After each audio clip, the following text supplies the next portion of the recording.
kita merasa orang tua yang butuh sama anak. Kita yang tetap butuh sama orang tua kita. Makanya Allah katakan fala taqul lahuma uffin. Orang tua kalau sudah sepuh itu ya kadangkala maunya nggak jelas. Emosinya udah nggak karu-karuan. Permintaannya yang enggak-enggak. Maka Allah berpesan fala taqul lahuma uff. Jangan pernah berkata uff. Uff itu ungkapan yang paling ringan di dalam bahasa Arab itu, yang menunjukkan dia nggak suka gitu. Uff. Mungkin kalau Indonesia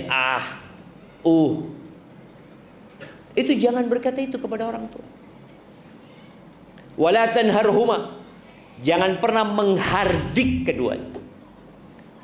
Mengangkat suara, membentak orang tua. Jangan. Ini Allah langsung yang memberikan arahan. Artinya kalau kita nggak nurut sama Allah, mungkin kita tahu bapak kita nggak bisa balas kita, ibu kita nggak bisa balas kita. Bahkan sebagian ibu itu nurut sama anaknya, sebagian ayah itu dipekerjakan oleh anaknya karena dia merasa butuh dan anaknya berada di atas. Tapi Allah akan balas. Ingat, tidak ada dosa ma min dzambin ajdaru an yu'ajjilallahu lahul uqubata fid dunya. Tidak ada satupun dosa yang lebih pantas untuk disegerakan pembalasannya di dunia. Hukumannya Allah berikan dunia sebelum di akhirat. Artinya orang ini dihukum di dunia. Ada kan orang yang hukumannya full di akhirat? Enggak. Ada dosa yang hukumannya di dunia untuk makan hukum. Apa? Dua dosa. Al-baghi wa qati'atir rahim, atau al-baghi wal uquq. Berbuat zalim dan hurhaka sama orang tua. Maka Allah mengatakan wala tanharhuma wa qul lahuma qawlan karima. Kalau ngomong sama orang tua itu pilih kosakatanya yang baik, yang mulia. Kemudian ucapkan dengan intonasi yang penuh dengan penghormatan. Muhammad ibn Sirin atau ulama-ulama yang lainnya, itu kalau ngomong sama orang tuanya, itu seperti orang yang berdoa memohon.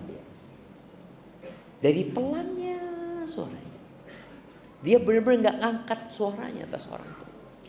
Terus kata Allah, wakhfid lahuma janahadzulli minar rahmah. Kata Allah, rendahkan sayap kerendahan yang penuh dengan kasih sayang. Buat siapa? Buat keduanya. Mungkin sebagian ia sukses jadi pejabat, ayahnya bukan. Mungkin anaknya dokter, bapak ibunya orang biasa. Ingat, engkau gak bakal berada di posisi itu, engkau gak bakal berada di jabatan itu kalau orang tuamu membuangmu ke sampah ketika engkau kecil. Ada yang dibuang ke sampah, mati di sana. Berapa sering kita melihat ada anak-anak yang ditemukan sudah jadi bangkai, dibuang orang tuanya. Orang tua kita gak buang kita. Orang tua kita membesarkan kita. Kita ini bisa jalan karena diajarin sama orang tua kita. Kita bisa ngomong karena diajarin sama orang tua kita. Kalau orang tua kita gak ngajak kita ngomong, kita gak akan bisa ngomong hari ini. Jadi semua kesuksesan kita ada kesuksesan orang tua kita. Maka jangan lupa sama keduanya. Lalu Allah katakan wa qur rabbirhamhuma kama rabbayani shaghira. Katakan, ini perintah Allah. Katakan, apa yang harus aku katakan ya Allah? Rabbirhamhuma. Ya Allah, rahmati keduanya, kasihi keduanya, kama rabbayani shaghira, sebagaimana keduanya mendidikku, merawat aku ketika aku kecil. Jadi jangan pernah bicara ketika kita besar. Allah mengingatkan ketika aku kecil, sehingga anak ini terus ingat aku kecil. Di depan orang tuaku, aku kecil, kama rabbayani shaghira. Soalnya kalau dia merasa sudah besar, loh enggak, anak kuliah bayar sendiri Ustaz, nggak dibayarin orang tua. Anak udah kerja sejak SMP. Anak capek, lelah. Baik, ketika engkau kecil, siapa yang merawat? Loh, anak ini dirawat sama bibi Ustaz, bukan sama orang tua. Tapi siapa yang ngandung engkau? Bibimu? Ya enggak lah, ibu lah yang ngandung. Nah, karena ada sebagian anak yang benci sama orang tuanya, yang tidak mau berbakti sama orang tuanya karena merasa anak ketika kecil Ustaz udah ditinggal sama orang tua. Abah ibu anak udah merantau ke Malaysia, anak dititipin ke nenek. Akhirnya dia berpikir dia nggak perlu berbakti sama orang tuanya. Allah ingatkan, ibumu ngandung engkau 9 bulan, melahirkanmu.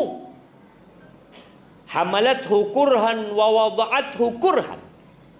Hamilnya susah, melahirkannya susah. Kemudian kau berpikir, aku nggak perlu berbakti sama orang tua. Wajib berbakti sama orang tua.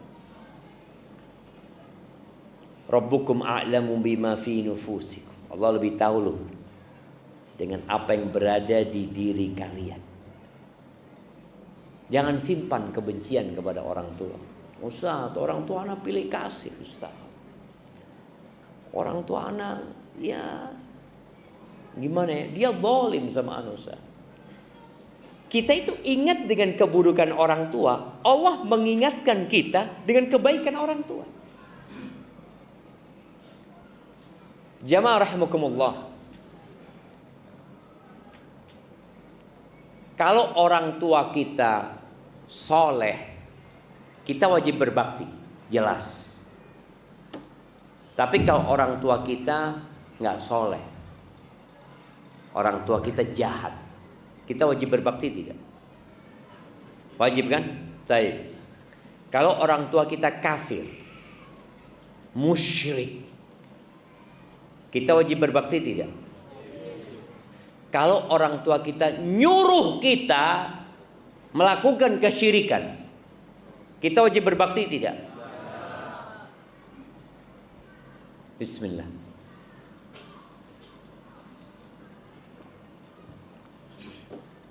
Alhamdulillah.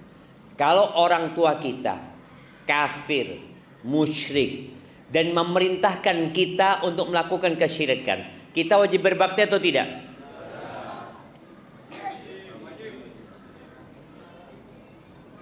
Mulai mikir. Wajib ya. Kita nggak boleh taat atas perintah kemaksiatannya, tapi berbakti sama orang tua, artinya berbuat baik kepada orang tua tetap. Tapi kita nggak boleh nurut dalam kemaksiatan. Makanya Allah Azza wa Jalla mengatakan, wa in jahadaka ala an tusyrika bi ma laysa laka bihi ilmun fala tuti'hum. Kalau kedua orang tuamu memaksamu, maksa, artinya orang tua ini nggak baik, memaksamu untuk melakukan kesyirikan kepada aku, maka jangan nurut. Baik, apakah dengan kita tidak nurut lalu kita jadi durhaka sama orang tua? Enggak. Allah mengatakan wasahibhuma fid dunya ma'rufa.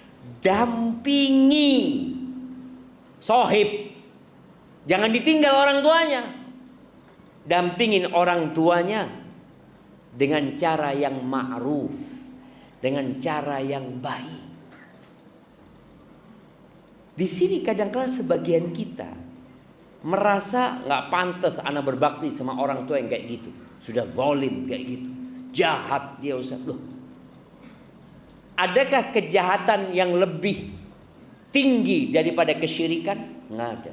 Memerintahkan kepada kesyirikan ini udah musyrik, memerintahkan kepada kesyirikan, kita tetap kata Allah, wasahibhuma fid dunya ma'rufa.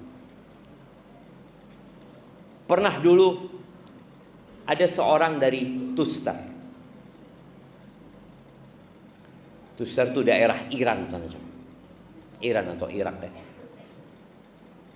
Orang ini meninggalkan negerinya, merantau ke Lubnan, ke Libanon. Di situ dia belajar sama Ibn Rahuya. Ketika lagi kajian, gurunya ini ngelihat ada orang baru gitu. Kan kelihatan.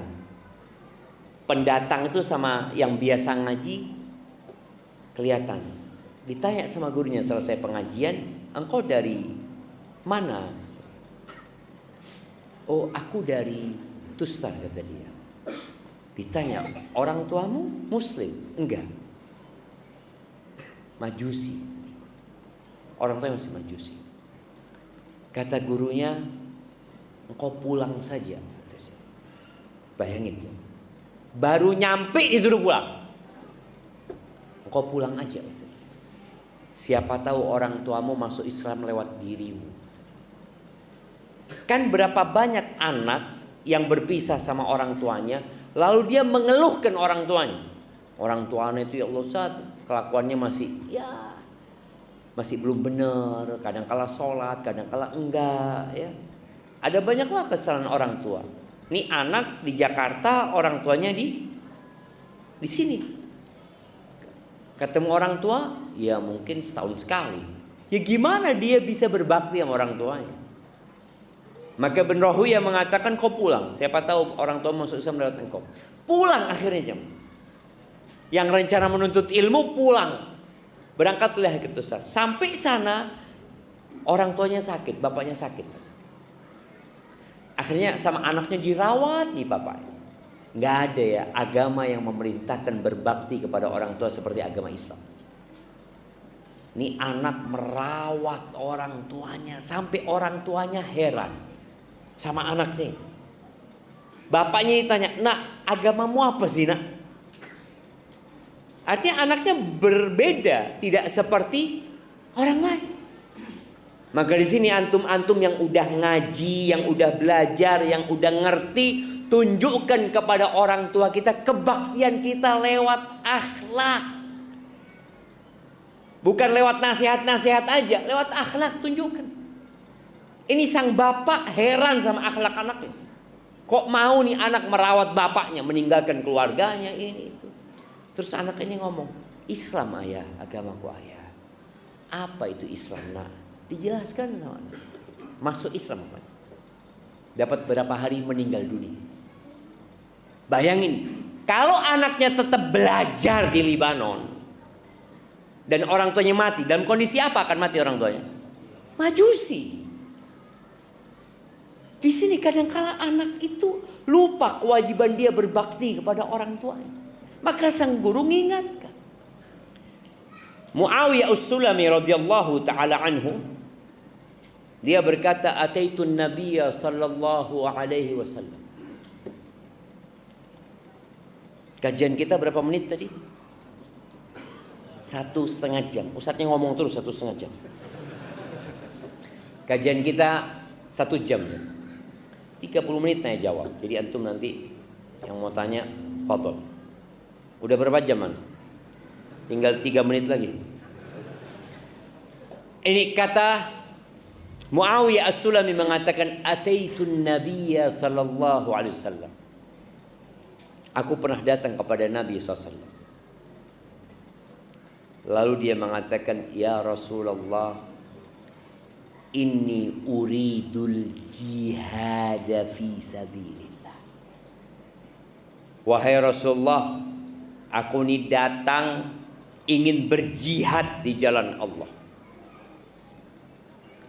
Jihad itu zirwatu sanamil Islam. Puncak dari amalan muslim itu jihad. Dia mengorbankan jiwanya, hartanya, keluarganya dia tinggalkan semuanya. Boleh jadi dia perang, dia nggak mati tapi pulang cacat seumur hidup. Boleh jadi dia tewas di sana. Ni Muawiyah mengatakan aku ingin jihad. Apa pertanyaan Nabi SAW? Hal ummuka hayyah? Bundamu masih hidup? Qultu na'am, masih hidup. Ilzam rijlah fathammal jannah. Engkau tetap di kaki ibumu, nggak usah ke medan perang kau. Tetap di kaki ibumu, di situ ada surga. Kadangkala orang ini kalau nggak belajar ilmu, dia itu kehilangan banyak fadilah, jemaah. Abdullah bin Mas'ud ketika bertanya kepada Nabi SAW, Ayyul amali afdal? Amalan apa yang paling mulia? Kata Nabi SAW, as-salatu ala waqtiha. Qultu thumma ay? Kemudian apa? Birrul walidain. Salat itu haknya Allah. Lalu yang kedua, berbakti kepada orang tua. Qultu thumma ay? Setelah itu apa? Al-jihadu fi sabilillah. Jihad jalan Allah Azza wa Jalla. Jadi banyak sahabat yang datang kepada Nabi alaihi salatu wassalam. Datang lagi sahabat mengatakan, ya Rasulullah, inni ubayyuka 'alal hijrati wal jihad. Aku membaiatmu, ya Rasulullah, untuk hijrah dan berjihad. Nabi alaihi salatu wassalam bertanya, bapak ibu masih hidup? Hidup. Pulang. Di situ surga.